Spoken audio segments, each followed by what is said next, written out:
नमस्कार, आप देख रहे हैं वीकी न्यूज और मैं दिष्टुर उपाध्याय। बंगाल की मुख्यमंत्री ममता बनर्जी पर मुस्लिम तुष्टीकरण के आरोप लगते रहे हैं, मगर कई मौकों पर ममता बनर्जी ने यह भी दिखा दिया है कि वो किसी की भी सगी नहीं है। वो सिर्फ और सिर्फ वोट के लिए किसी भी हद तक जा सकती है।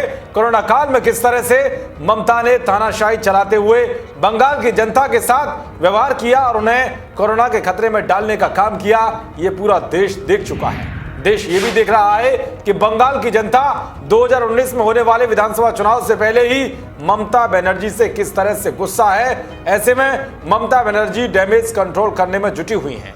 हाल ही में बीजेपी अध्यक्ष जयप्रकाश नड्डा ने ममता बनर्जी पर हिंदू विरोधी होने का आरोप लगाया था। ऐसे में ममता बनर्जी ने इस तरह के आरोपों से मुक्ति पाने के लिए ब्राह्मणों के लिए एक बड़ा ऐलान कर दिया है। ममता सरकार ने साल 2021 के चुनाव से पहले राज्य के 8,000 से अधिक गरीब सनातन ब्राह्मण पुजारियों को 1,000 रुपए का मासिक भत्ता और मुफ्त आवास देने की घोषणा की है। माना जा रहा है कि मुख्यमंत्री ममता बनर्जी ने अल्पसंख्यक तुष्टीकरण के आरोपों की काट को लेकर यह दांव चला है, यानी कि हिंदू राजनीति को बैलेंस रखने के लिए ममता ने चुनाव से पहले ये नई चाल चली है। बंगाल की मुख्यमंत्री ममता बनर्जी ने कहा है कि हमने पहले सनातन ब्राह्मण संप्रदाय को कोलाघाट में एक अकादमी स्थापित करने के लिए भूमि प्रदान की थी। इस संप्रदाय के कई पुजारी आर्थिक रूप से कमजोर हैं। हमने उन्हें प्रतिमाह 1,000 रुपए का भत्ता प्रदान करने और राज्य सरकार की आवासीय योजना के तहत मुफ्त आवास प्रदान करके उनकी मदद करने का फैसला किया है।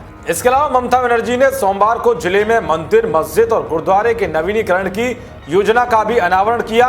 इस दौरान ममता ने अपनी सरकार के सर्वधर्म समन्वय प्रस्ताव के तहत विष्णुपुर के बंकुर स्थित 14वीं शताब्दी के मंदिरों के जीर्णोद्धार पर विशेष जोर दिया। दरअसल ममता सरकार को हमेशा अल्पसंख्यकों के प्रति झुकाव और उनके अनुसार बनाई गई नीतियों के लिए घेरा जाता रहा है। इससे पहले बंगाल में इमाम और मुअज्जिनों को वक्फ स्टेट बोर्ड से इसी तरह का भत्ता मिलता है। इसके लिए बोर्ड को टीएमसी सरकार से ग्रांट मिलती है। बता दें कि बीजेपी ने पश्चिम बंगाल में विधानसभा चुनाव होने से पहले ही ममता बनर्जी के पैरों से राजनीतिक जमीन खिसका दी है, क्योंकि बीजेपी ने लोकसभा चुनाव में यहां अभूतपूर्व प्रदर्शन किया था और दूसरी सबसे बड़ी पार्टी बनकर उभरी थी। बीजेपी अक्सर ममता बनर्जी पर अल्पसंख्यक तुष्टीकरण का आरोप लगाती रही है।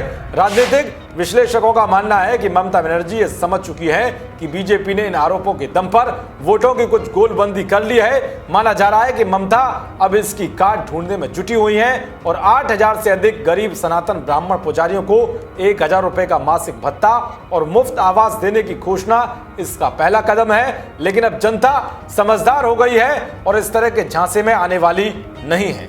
देश और दुनिया की तमाम खबरों को पाने के लिए देखते रहिए वीकी न्यूज। नमस्कार।